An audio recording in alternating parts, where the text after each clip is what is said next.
Presidência da República ou no Governo Constitucional apresenta relatório da avaliação do Programa Promoção Turismo Timor-Leste e o Palácio Presidencial.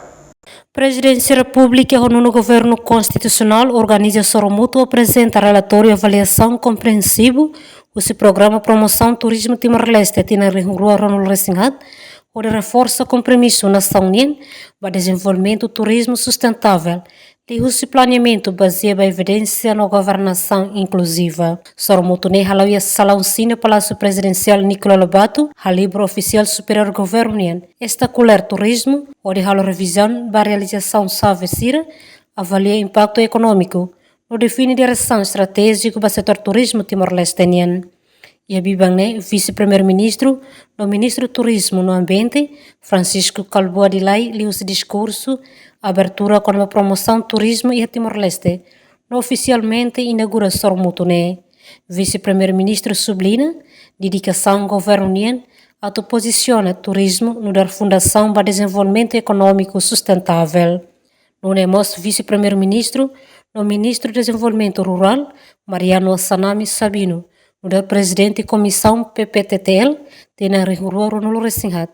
Ato agradecimento da implementação sucesso no cimo relatório e avaliação PPTTL, marca passo significativo ida e a viagem desenvolvimento turismo na União.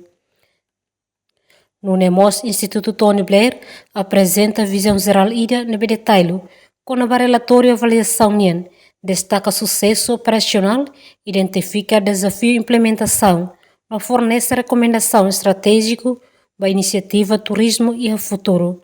Na apresentação, sublinha programa, impacto econômico CIRA, no Bebelesuca, no traça dalan, onde há crescimento do setor.